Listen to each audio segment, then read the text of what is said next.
हिमाचल प्रदेश निर्माण कामगार संघ के बैनर तले वीरवार को श्रमिकों ने अपनी मांगों को लेकर उपायुक्त कार्यालय कांगड़ा में हल्ला बोला। श्रमिकों ने शहर में रोष रैली निकाली, विरोध प्रदर्शन कर प्रदेश सरकार के खिलाफ जमकर नारेबाजी की।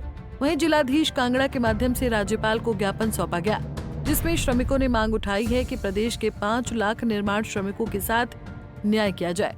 उन्होंने हिमाचल सरकार पर मजदूर विरोधी होने का आरोप लगाया। कामगार संघ के प्रदेश सचिव रविंद्र सिंह ने कहा कि गत 15 वर्षों में सरकारों ने प्रदेश के 5 लाख निर्माण श्रमिकों को भवन निर्माण कानून के अंतर्गत लाभार्थी बनाया था और श्रम अधिकारियों ने उनका कानूनी योजनाओं का लाभ रोक दिया है। वहीं पिछले 5 वर्ष से मजदूरों के आवेदन बोर्ड के मुख्य कार्यालय हमीरपुर और जिला कार्यालय धर्मशाला में धूल फांक रही हैं। उन्होंने कहा कि आवेदनों पर एक के बाद एक गैर कानूनी आपत्तियां लगाई गई ताकि मजदूरों को कोई पैसा न देना पड़े, लेकिन जब सारी आपत्तियां यूनियन के द्वारा ठीक कर दी गई तो उसके बाद सरकार ने मजदूर विरोधी अधिसूचना जारी कर दी, जिसमें बोर्ड मीटिंग 1 वर्ष की थी, वो सरकार ने 6 माह कर दी ताकि कोई क्लेम 6 महीने की अवधि के बाद मजदूरों से नहीं लिया जाएगा। श्रमिकों ने कहा कि 1 महीने के भीतर अगर श्रमिकों के लंबित क्लेम पास न हुए तो सरकार के विरुद्ध पूरे प्रदेश में बड़ा आंदोलन शुरू कर दिया जाएगा। प्रदेश निर्माण कामगार कल्याण बोर्ड है जो निर्माण श्रमिकों के कल्याण के लिए बना है। भारत सरकार के कानून के अंतर्गत बोर्ड गठन हुआ है बोर्ड का, और पिछले 15 वर्षों में ट्रेड यूनियनों की सहायता से इस बोर्ड में लगभग 5 लाख जो निर्माण श्रमिक थे प्रदेश के, उनका बतौर लाभार्थी उनका पंजीकरण हुआ।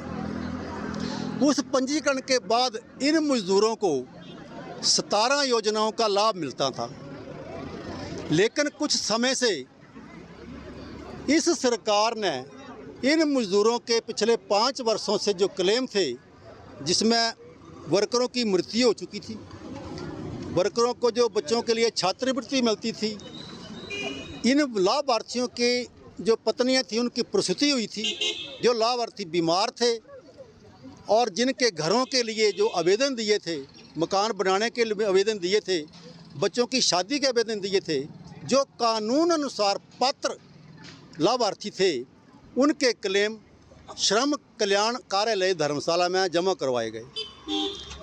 4 साल से ये जो फार्म हैं, इनके ऊपर गैर कानूनी आपत्तियाँ लगाई जा रही हैं। पहली आपत्ति ये लगाई गई कि जो बच्चे पढ़ते हैं उनका आधार कार्ड लगाइए, वो पूरी कर दी। वो फार्म शिमला चले गए, शिमला से फिर वापस आए कि इन बच्चों के आधार कार्ड के अलावा जो जहाँ स्कूल में पढ़ते हैं उसकी एफिलेशन लाइए, एफिलेशन ला दी। फिर फार्म वापस आए तो बोला गया कि अब इनकी परिवार नकल लाइए, परिवार नकल ला दी, दे दी। तो फिर ये एतराज़ लगाया गया कि इनकी आईडी बनाइए ऑनलाइन। यूनियन ने सब वर्करों की आईडी बनाई, कुछ दफ्तर में आईडी बनी हुई थी, वो सब आईडी इनको पेश कर दी। फिर भी एक के बाद और आपत्तियां लगाते चले गए। फिर एक लास्ट और आपत्ति आ गई कि जिनके EKYC नहीं हुई होगी उनको क्लेम पास नहीं होगी। चलो, हमने इनका फिर कहना माना और EKYC के कैंप लगा कर सारे ज़िले कांगड़ा के अंदर कैंप लगाए। उन कैंपों में EKYC की गई, जो EKYC केवल श्रम कल्याण अधिकारी के फ़ोन से ही होती है, हमारे फ़ोन से नहीं हो सकती है, ऑनलाइन नहीं हो सकती है। और कहते ऑनलाइन है।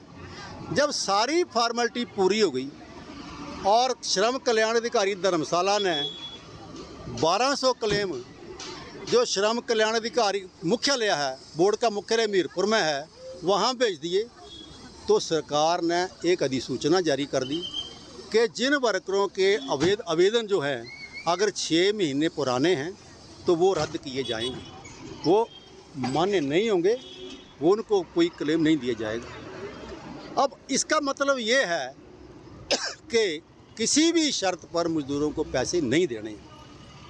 इस संबंध में हमने माननीय मानवाधिकार उद्योग में शिकायत की थी, पिछले साल उसका फैसला हुआ।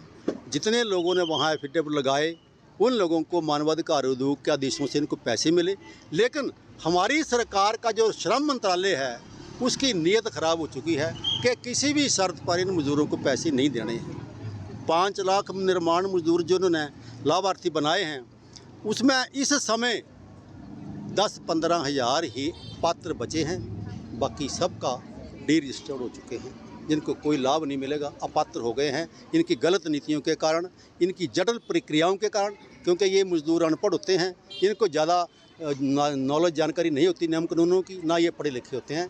तो ये आज का हमारा प्रोग्राम है। हम डी साहब को मेमोरेंडम देंगे जो राज्यपाल महोदय के नाम प्रेषित है। धन्यवाद। पंजाब केसरी टीवी के लिए धर्मशाला से जिनेश की रिपोर्ट। हमसे जुड़े रहने के लिए हमारे YouTube चैनल को सब्सक्राइब करें और नई वीडियो की नोटिफिकेशन के लिए बेल आइकॉन को दबाएं। अगर आप ये वीडियो Facebook पर देख रहे हैं तो लाइक जरूर करें और ज्यादा से ज्यादा शेयर करें। इसी तरह के और भी अपडेट्स के लिए फॉलो करें हमारा Instagram पेज himachal.kesri।